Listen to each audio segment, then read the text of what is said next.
नमस्ते। मेरा नाम श्याम सुंदर पालीवाल है। मैं राजसमंद के एक छोटे से गांव पिपलांत्री में रहता हूं और वहां पर मैं बेटी, पानी, पेड़, गोचर भूमि और इसके माध्यम से लोगों को रोजगार देने का काम करता हूं।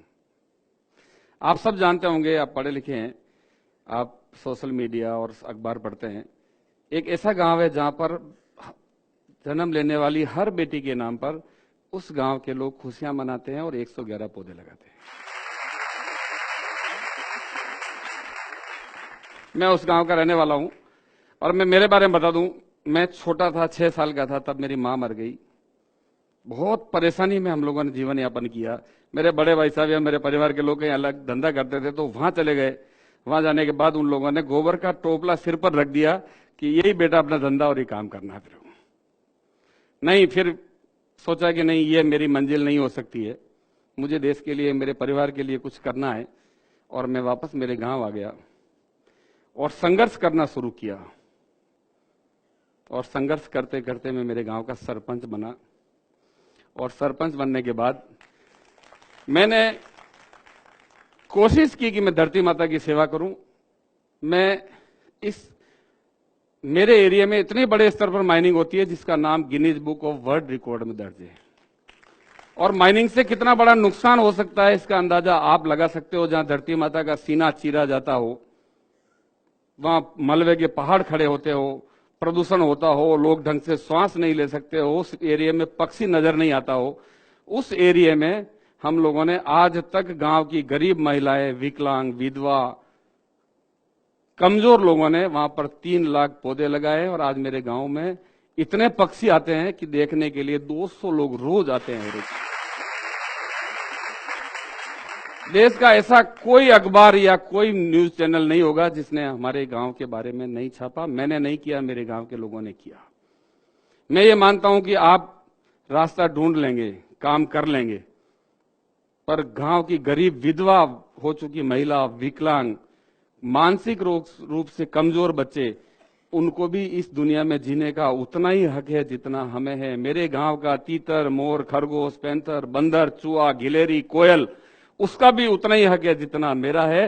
क्योंकि मुझे इंसान कुदरत ने दिमाग दिया है, जबान दी है, उसको बोलने का उसको दिमाग नहीं दिया। इसलिए ऐसा नहीं हो कि मैं उसको मार कर खा जाऊं या उसके हक को भी खा जाऊं। इस काम को रोकने का काम मेरे गांव के लोगों ने, हम लोगों ने किया।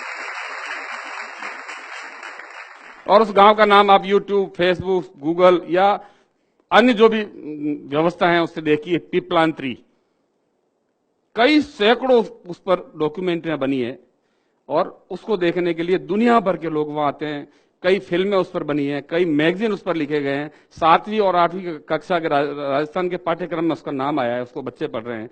डेनमार्क की सरकार प्राइमरी एजुकेशन में उसको पढ़ा रही है। अर्जेंटीना के एक दल आया हुआ है जो मेरे गांव के कामों पर एक फिल्म बना रहा है। उस फिल्म का नाम है ट्री सिस्टर, पेड़ों की बहनें। इस तरह के काम उस गांव में हो रहे हैं। मैं खुश नसीब हूं और गौरवान्वित महसूस करता हूं कि मैं उस गांव का रहने वाला हूं। बेटी, पानी, पेड़, गोचर भूमि और वन्य जीवों के लिए काम करने वाला नाम है पिपलांत्री। मेरे गांव में जितनी भी बेटियां पैदा होती है, गांव वाले लोग खुशियां मनाते हैं और उस बेटी के नाम पर पौधे लगाते हैं। गांव के लोग चंदा इकट्ठा करते हैं कि ये गरीब परिवार की बेटी है, उस बेटी के कुछ ना कुछ आज हम एफडी करवा दें। 21,000 रुपए गांव वाले इकट्ठा करते हैं, 10,000 रुपए उसके परिवार से लेते हैं और वो 31,000 रुपए की एफडी करवाते हैं और एक एफिडेविट लेते हैं कि मेरे परिवार में कोई भी व्यक्ति भ्रूण हत्या नहीं करेगा। मेरी बेटी के जन्मदिन पर लगाए गए 111 पौधे, 111 पौधे, मेरी बेटी का पालन पोषण इन दोनों का समान रूप से करूंगा। मैं इसको शिक्षा से वंचित नहीं रखूंगा, मैं इसका बाल विवाह नहीं करूंगा। यह पौधे एवं मेरी बेटी जब बालिग होगी तब ये पौधे पेड़ बनेंगे और मेरी गांव की संपत्ति होगी, इस पर मेरा अधिकार नहीं होगा। और इन सब को देखकर दुनिया भर के लोग वहां आते हैं। अभी यूनियन बैंक ऑफ इंडिया ने मेरे गांव के 300 बच्चों को गोद लिया है और 60 लाख रुपए दिए। ये एक गांव में हो रहा है। आप समझ सकते हैं गांव की व्यवस्थाएं क्या है। राजस्थान के 9,800 ग्राम पंचायतें हैं। गांव में जाते ही हमें लगता है कि पानी नहीं होगा, पीने का पानी साफ नहीं होगा, गांव में गंदगी होगी, गांव में कचरा होगा। और इस तरह की व्यवस्थाओं को बदलने का काम पिपलांत्री के लोगों ने किया है, जिसको आज पूरा विश्व देखता है। और इसको देखकर राजस्थान की माननीय मुख्यमंत्री, महाराष्ट्र के मुख्यमंत्री कई लोगों ने वहां आकर उस मॉडल को अपने अपने क्षेत्र में अपनाया। उसका पिपलांतरी मॉडल नाम देकर कई योजनाएं उस नाम से शुरू की है। जल संरक्षण, वृक्षारोपण, बेटी बचाने पर, बेटी गौरव उद्यान, राजीव गांधी सेवा केंद्र, मुख्यमंत्री जल स्वावलंबन योजना जैसी कई योजनाएं, वहां से कुछ सीख कर कई सरकारें इस पर काम कर रही है और ये पिपलांतरी में हुआ है और पिपलांतरी के अलावा पूरे राजस्थान में ये काम चल रहा है। आज हम किसी व्यक्ति से उधार लेते हैं, आप कल्पना कीजिए कोई भी वित्तीय व्यवस्था, कोई बैंक, कोई साहूकार हमें उधार पैसा देता है, लोन देता है, तो वो छोड़ता है क्या? हमें कभी नहीं छोड़ता है। हमारे बच्चों को उसकी भरपाई करनी पड़ती है। तो इस धरती से हम कब तक लेते रहेंगे? कितने ट्यूबवेल खोदते रहेंगे? कितना खून इसका चूसेंगे? कितने पेड़ काटेंगे? अभी दिल्ली में मैंने देखा नहीं पर सुना है, दिल्ली के उप मुख्यमंत्री मनीष सिसोदिया मेरे गांव में 7 दिन रहकर एक डॉक्यूमेंट्री बनाकर गए, स्वराज इन पिपलांतरी। वो कब तक दिल्ली जैसी स्थिति क्या उसका इंतजार करते रहेंगे हम कि दिल्ली में जो स्थिति पैदा हुई है वो जयपुर में हो जाए, या देश के अन्य हिस्सों में हम ऑक्सीजन के लिए तरस जाएं, हम लकड़ी के लिए तरस जाएं, हम पीने के पानी के लिए तरस जाएं। बरसात का जितना पानी बहकर आज समुद्र में जाकर मिल रहा है, खारे पानी में मिल रहा है, क्या हमारी जिम्मेदारी नहीं उसको रोककर धरती माता को पिलाना? और धरती को जिस दिन पानी पिलाना शुरू हमने कर दिया, उस दिन पानी के संबंधित समस्या खत्म हो जाएगी। और ये काम पिपलांतरी के लोगों ने किया है। मैं ये बात इसलिए कह रहा हूं आप लोगों को कि अगर व्यक्ति ये ठान ले कि मुझे ये काम करना है, तो वो काम होकर रहता है। हम चांद पर जाने की बात कर रहे हैं, चांद पर बसने की बात कर रहे हैं, और हम हमारे गांव में सफाई की व्यवस्था नहीं कर सकते हैं। मेरे काम में 2007 में आज स्वच्छ भारत मिशन योजना चल रही है। देश के प्रधानमंत्री जी लाल किले से कह रहे हैं गांव सब साफ होना चाहिए, खुले में शौच की प्रवृत्ति को रोकना चाहिए। मेरे गांव के लोगों ने 2005 में ये व्यवस्था पूरी तरह लागू कर दी और एपीजे अब्दुल कलाम साहब ने 2007 को मेरे गांव को राष्ट्रपति पुरस्कार देकर सम्मानित किया। काम मेवाड़ी में कहावत है कि नाम रहे लो काम सुनो सयाने लोग, मीरा सुत जायो नहीं और शिष्य न मुंडियो कोय। नाम, हमारा नाम, मेरे जैसे कई लोग आए और कई चले जाएंगे। मेरा नाम तभी रहेगा जब मैं काम करूंगा। मीराबाई का नाम आज भी अमर है। मीराबाई का कोई संतान नहीं थी और कोई शिष्य नहीं था। महाराणा प्रताप की संतान को कोई नहीं जानता है, महाराणा प्रताप के कामों को सब लोग जानते हैं। इसलिए हम अपने आप को साबित करें। मैंने जैसे ही गांव का सरपंच बना, सबसे पहला नारा दिया था मैंने खुद ही को कर बुलंद इतना कि खुदा खुद तुझसे पूछे तेरी रजा क्या है। और वही हुआ। मेरे गांव का कोई भी व्यक्ति किसी भी मंत्रालय में, किसी भी मंत्री के पास, किसी जनप्रतिनिधि के पास, अधिकारी के पास नहीं गया कि मुझे ये चाहिए। सभी अधिकारी, जनप्रतिनिधियों ने आकर बताया कि आपके गांव में क्या व्यवस्था है, स्कूल नहीं है। एक आदेश में मेरे गांव के सरपंच की चेयर पर बैठकर वहां के राजस्थान के शिक्षा मंत्री ने सभी स्कूलों को प्रमोट कर दिए, आंगनबाड़ी खोल दी, वाटर सप्लाई की स्कीमें कर दी, सड़कें बना दी।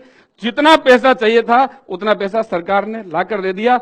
आपको अपने आप को साबित करना पड़ेगा कि मैं ईमानदार हूं और काम के प्रति ईमानदार हूं। ईमानदारी दो तरह की है, एक तो ईमानदार हूं और एक काम के प्रति ईमानदार हूं। आज का काम आज ही करूंगा, आज का काम कल पर नहीं छोड़ूंगा, तब जाकर देश का भला हो सकता है। 1.25 अरब की जनसंख्या है हिंदुस्तान की। अगर एक व्यक्ति एक पेड़ भी रोज हर साल लगा देवे तो 1.25 अरब पेड़ लगेंगे, समस्या जड़ से खत्म हो सकती है। क्या हम में ये जज्बा नहीं है? हम ये जज्बा लोगों में पैदा नहीं कर सकते?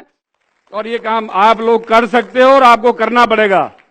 एक गांव की विकलांग, विधवा, कमजोर महिला कर सकती है तो आप क्यों नहीं कर सकते हो? ये काम करना पड़ेगा।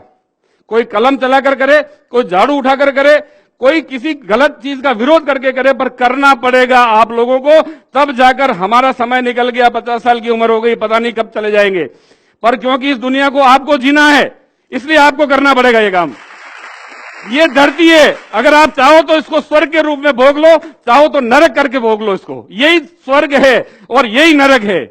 आप अगर इसको एंजॉय करोगे, मस्ती से जियोगे, अपने बच्चों के लिए कुछ करोगे, तो आपके लिए स्वर्ग हो जाएगा ये। और दिन भर रोते रहोगे, कुछ भी नहीं है, मुझे ये नहीं मिला, मुझे ये नहीं मिला, मैं ये नहीं कर सकता, मेरे देश का नेता भ्रष्ट है, वो भ्रष्ट है, वो भ्रष्ट है, ये धरती आपका नरक है। स्वर्ग और नरक दोनों यही है। आप किस तरह से जीते हो ये आप पर निर्भर करता है। और ये काम कम से कम मेरे गांव के लोगों ने, मेरे गांव की मातृशक्ति ने किया है, मेरे गांव की गरीब महिलाओं ने किया है। आप आकर देखिए उस गांव में किस तरह से गरीब लोगों ने काम किया है। पूरे विश्व के सामने एक उदाहरण है वो। और वो हिंदुस्तान के लोगों ने किया, आपके लोगों ने किया है, आप ही लोगों ने किया, मैंने किया, मेरी मां ने किया, मेरे गांव की बहनों ने किया, मेरी भाभीयों ने किया है। हम नहीं कर सकते? करना चाहिए और करना पड़ेगा। मैं ज्यादा कुछ कहना नहीं चाहता हूं। बहुत सारे हमारे कार्यक्रम है। मुझे तो धन्यवाद देता हूं मैं जोश टॉक की टीम को कि आप लोगों के दर्शन करने का, आप लोगों को बात करने का जो मुझे मौका दिया है, और आप लोगों के माध्यम से पूरे हिंदुस्तान में एक मैसेज देने का काम मेरे माध्यम से, आपके माध्यम से हो, इसके लिए मुझे यहां बुलाया। बहुत बहुत धन्यवाद। जय भारत, जय हिंद। इस वीडियो के बारे में अपनी राय नीचे कमेंट सेक्शन में हमें बताएं और अपने दोस्तों के साथ ये वीडियो शेयर करना ना भूलें।